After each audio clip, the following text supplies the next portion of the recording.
Hello students, पिछले video में हम लोग गल्गी ऑपरेटर्स के बारे में पढ़े थे, जिसे हम गल्गी पढ़े भी कहते हैं। तो क्या बात है कि उस वीडियो में हम लोग समझे थे कि गल्गी ऑपरेटर्स है क्या, उसमें क्या क्या आता है, वो चीज़ क्या है, उसके हम थोड़ा सा बेसिक अंडरस्टैंडिंग किए थे। ठीक है, तो आज जो है हम गल्गी ऑपरेटर्स के फंक्शन के बारे में पढ़ेंगे। किसके बारे में? गल्गी ऑपरेटर्स के फंक्शन के बारे में। ठीक है, तो उसके फंक्शन जो है हम एक सिंपली ट्रिक से अंडरस्टैंड करेंगे, तो इसलिए आपको ये जो है इसे याद रख लेना है। ठीक है, इसे याद रख लेने के बाद उसे याद कर पाना ईजी होगा। ठीक है, देखो यहाँ पे हम इसे कर लिए। पहले देखते हैं, एस स्क्वायर है। स्क्वायर मतलब पहले क्या आएगा? सिक्रेशन। ठीक है, एस स्क्वायर मतलब पहले आता है हमारा सिक्रेशन। ओके, सेकेंड नंबर पे क्या आएगा ना? सिंथेसिस। ठीक है, क्या आ गया? सिंथेसिस। ठीक है, देन हम आएंगे थर्ड पोजीशन पर। थर्ड पे क्या है? सी स्क्वायर। सी स्क्वायर, सी रे हम सेल के बारे में पढ़ रहे, तो पहले हम सेल लिख लेंगे। पहले 2 सेल लिख लेंगे। Cell cell. ओके, पहले आ गया सेल वॉल। ओके, सेकंड में आ गया सेल प्लेट। ठीक है, ये हो गया। Then L, L for lysosome. क्या है? लाइसोजोम। ठीक है, देन एम, एम पर आएगा मेम्ब्रेन फ्लो। ठीक है, membrane flow. Then at least end में आ गया ए, ए फॉर आक्रोजोम। ठीक है, फॉर्मेशन ऑफ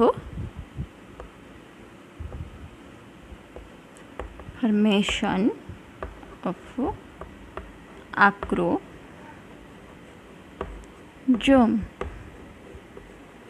ठीक है, सिंथेसिस, सिंथेसिस में क्या आएगा ना? Glyco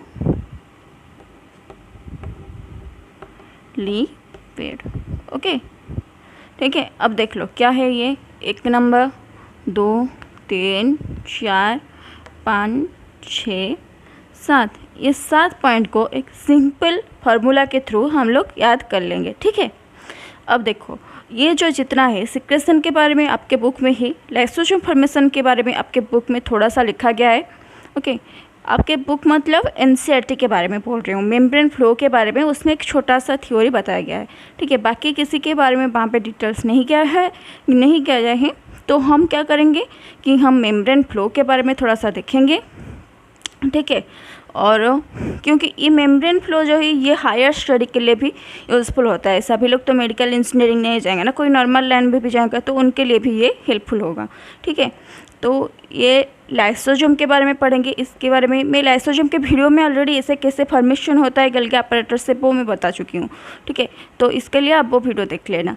cell plate, cell plate क्या होता है कि माइटोसिस के टाइम पर जो गल्गी ऑपरेटर से वो थोड़ा सा सेल प्लेट हेल्प बनाने में हेल्प करता है। ओके, इसके बारे में डिटेल्स नहीं जाएंगे हम। सेल वॉल भी गल्गी ऑपरेटर से की हेल्प से सेल वॉल की फॉर्मेशन होती है। ठीक है, ग्लाइकोलिपिड भी गल्गी ऑपरेटर्स फॉर्मेशन करता है। देन सिक्रेशन क्या ना, गल्गी ऑपरेटर्स के स्ट्रक्चर में आप लोग ऊपर के टाइम में सबसे ऊपर के पार्ट पर आप लोग देखे होंगे कि थोड़े थोड़े बबल लाइक स्ट्रक्चर बने होंगे, उसे हम सिक्रेशन वैक्यूल्स कहते हैं।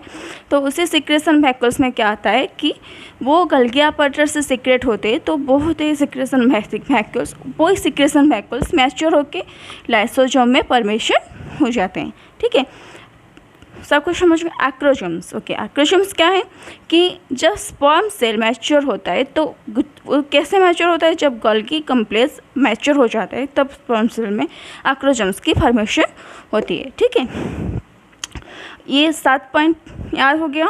अब हम मेम्ब्रेन फ्लो के बारे में थोड़ा समझेंगे, क्योंकि ये जो है ये इस बेसिक लेवल पे तो आएगा ही, लेकिन ये हायर स्टडी के लिए भी आपको थोड़ा सा हेल्प मिलेगा। ठीक है, तो चलो इसे मैं इरेज कर रही हूँ, आप लोग नोट डाउन कर लेना। ठीक है,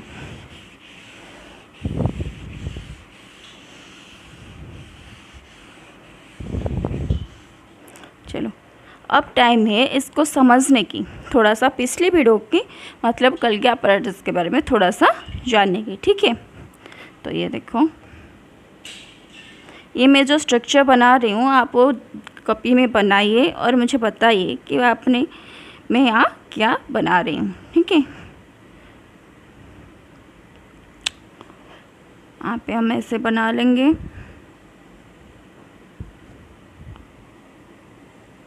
गोल्गी apparatus को बनाना ना बहुत इजी है, तो इसे बनाने में कोई दिक्कत नहीं होनी चाहिए, ठीक है। ये बन गया, ये secretion vesicles, sorry vesicles, secretion vesicles.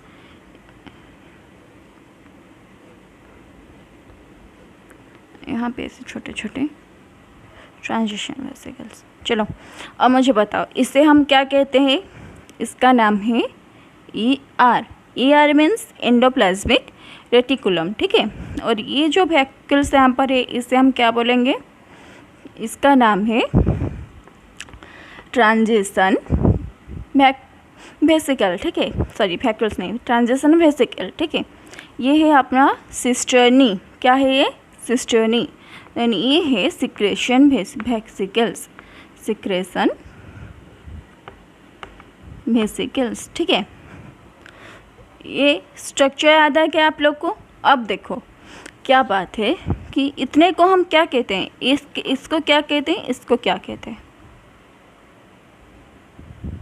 देखो ये जो है एक से हम बोलते हैं फॉर्मिंग फेज, इसे हम बोलते हैं मैच्योरिंग फेज, ठीक है। देखो अब समझो, चीज़ें को समझने की कोशिश करो कि मेम्ब्रेन फ्लो होता कैसे। ये देखो endoplasmic reticulum, okay. Endoplasmic reticulum का फंक्शन क्या है, वो प्रोटीन फॉर्मेशन करता है। क्या फॉर्मेशन करता है, प्रोटीन, ठीक है।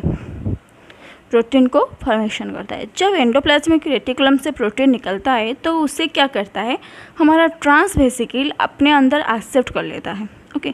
ट्रांसवेसिकल सेकेंड हम ऐसे पिक्चर बनाएंगे, एक पिक्चर में रख लिया, सेकेंड पिक्चर में देखो ये ट्रांजिशन वेसिकल्स जो है वो क्या करते हैं कि वो एंडोप्लाज्मिक रेटिकुलम से जो प्रोटीन निकलता है उसे एक्सेप्ट कर लेते हैं, ठीक है। इसे ये ट्रांजिशन वेसिकल्स एक्सेप्ट कर लेते हैं। यहाँ पे क्या होगा कि वो ऊपर फ्लो होगा, किससे फ्लो होगा, प्रोसीजर क्या है कि ये एक्सेप्ट करने के बाद फॉर्मिंग फेज पर इसके पास जाता है, वहाँ पे कुछ मैचुरेशन प्रोसीजर होती है, कुछ एंजाइम के साथ वो कनेक्टेड होता है, फिर यहाँ पे जाता है, यहाँ पे कनेक्टेड होता है, ठीक है। तो एट द एंड यहाँ तक वो प्रोसीजर के साथ जाता है, एंजाइम्स, ओके, एंजाइम्स के साथ, कार्बोहाइड्रेट, सारी बायोमोलिकुल्स के साथ उसका कनेक्शन होता है, वो अपने स्टेज पर आगे बढ़ता है, ठीक है, ओके। तो अब हम यहाँ पे तुम्हें 2 और 3 बताते हैं, ठीक है। 1 और 2 को चला गया, अब 3 देखो। 3 नंबर पार्ट पे क्या होता है, ये हो गया एंडोप्लाज्मिक रेटिकुलम, ठीक है। ये वेसिकल्स के पास अभी प्रोटीन नहीं है। क्यों नहीं है, क्योंकि उसने क्या किया है कि सिस्टर वो प्रोटीन दे दिया है, ठीक है। तो ये वाला सिस्टरली इसमें फंक्शन आ रहा है कि वो उसे मैच्योर करने के प्रोसीजर में ही, ठीक है। एंड फाइनली वो यहाँ आता है, यहाँ आता है। देन ये हो गया सिक्रेशन, ये हुआ फेज 3, ठीक है। अब फेज 4 पे क्या होता है कि ये फाइनली सिक्रेशन होके, मतलब प्रोटीन पैकेजिंग होके सिक्रेशन होके निकल जाता है, मतलब लाइसोसोम के फॉर्मेशन भी हो जाता है, ओके। क्योंकि सिक्रेशन वेसिकल्स ही मैच्योर होकर लाइसोसोम फॉर्मेशन करते हैं, तो इसमें लाइसोसोम का फॉर्मेशन भी हो जाता है, ओके। और प्रोटीन जो है वो कैरी होके आगे, मतलब आगे के काम के लिए निकल जाता है। जो ज़रूरत होता है उसे हमारा सेल रख लेता है, और जिसे ज़रूरत नहीं होता तो पिनोसाइटोसिस के वजह से वो बाहर चला जाता है, ठीक है।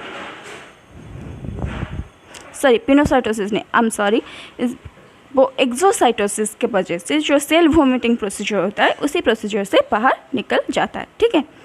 चलो ये डायग्राम, इसे लास्ट डायग्राम देख लेते हैं कि कैसे बनाना है। चलो स्टूडेंट्स, हम इसके डायग्राम बनाते हैं, 4 नंबर के डायग्राम। तो वो क्या है, ये आ गया एंडोप्लाज्मिक रेटिकुलम, ठीक है, उसके ऊपर हम अपने गल्गी अपैरेटस बना लेंगे।